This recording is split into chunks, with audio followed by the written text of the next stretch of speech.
Good morning.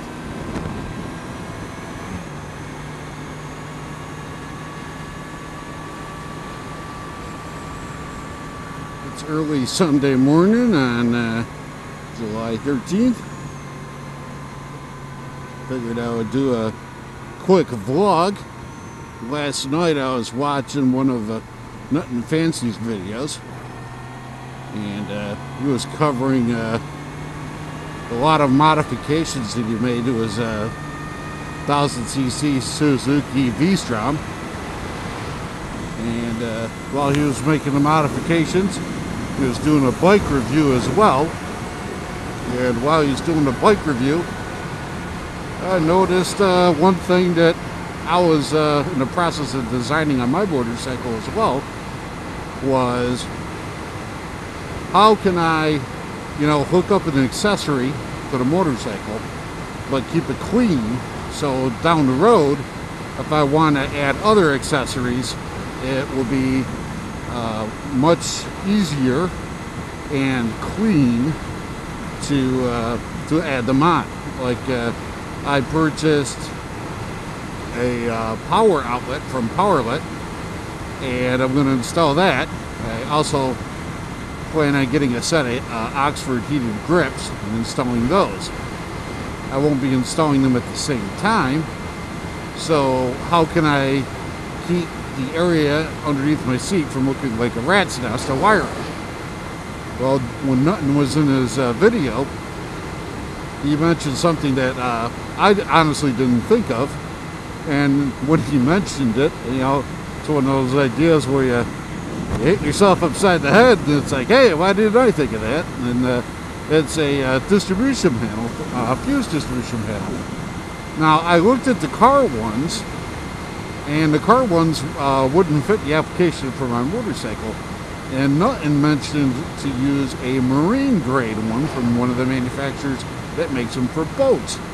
So, lo and behold, I look up the model he's got, and it's exactly what I want.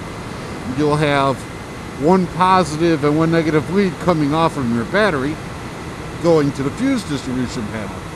Then the fuse distribution panel has spots for 6 blade type fuses, and on each side of the box you've got 3 positives and 3 negatives, so you can hook up all your wiring.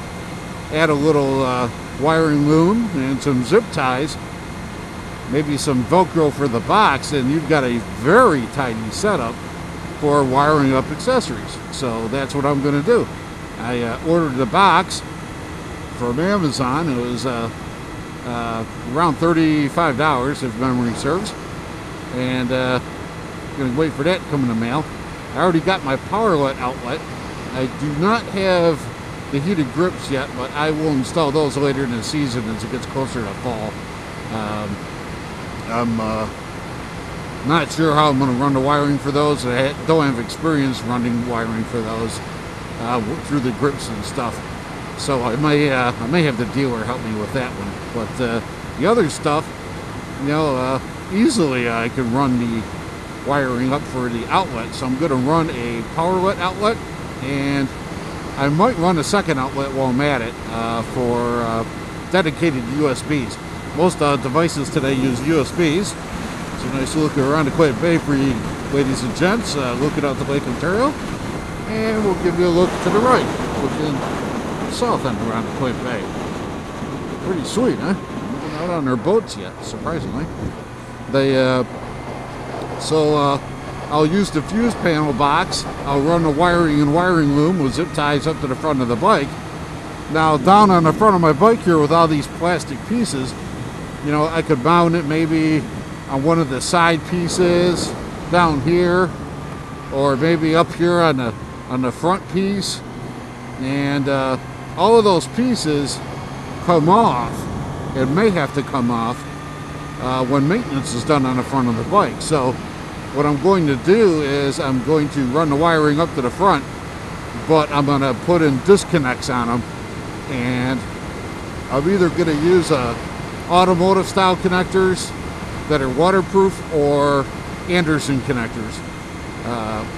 Anderson connectors will probably be the easiest way, and I'm going to have to double check if they have waterproof innocent connectors. I believe they do. If they don't, then I'll just go with automotive style waterproof connectors and be done with it. Excuse me. So that will let me get my outlets up front. So I'll have a 12-volt outlet, and I'll have a dual USB outlet. And it's going to be one of the newer ones that can output 2.1 amps per port. Excuse me. Got a frog in my throat this morning. So the USBs will be able to run my smartphone and my tablet and recharge them properly, or keep my GPS charged. And any other outlets or any other devices I have the 12-volt plug, I could use those as well. So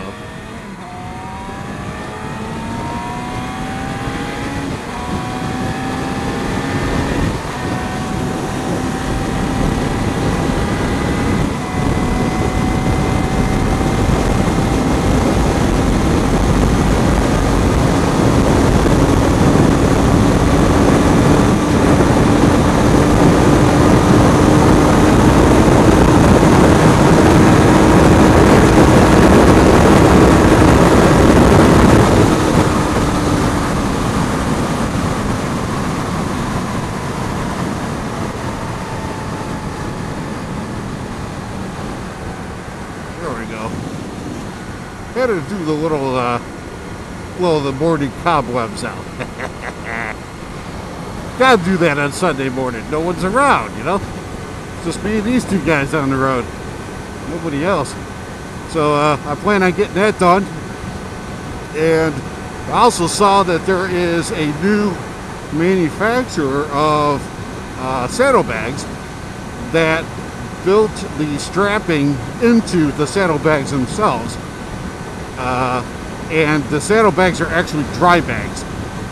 Glorious. My previous blog, I was talking, or maybe a couple blogs ago, I was talking about the fact that the soft luggage isn't truly waterproof, and I just put my stuff in dry bags and stuff them inside the outer bags, knowing they'd get wet. That way my stuff would stay dry.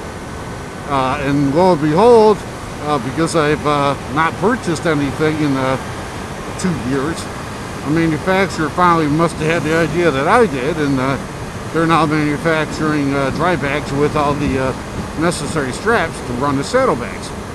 Glorious. You know, they're a bit expensive. They're about $150 a piece, but you know, if I'm on a sport tour and I'm going to carry my camera and my batteries and my cell phone and other electronics and my clothes and my camping gear, I want it to stay dry no matter what. You know, if I get caught in a downpour and I get soaked, I want to have dry clothes to change into once the rain stops or I manage to get to shelter. So that is an awesome thing. It's going to be placed on my budget so I can save some money to get them, you know, save and get those devices.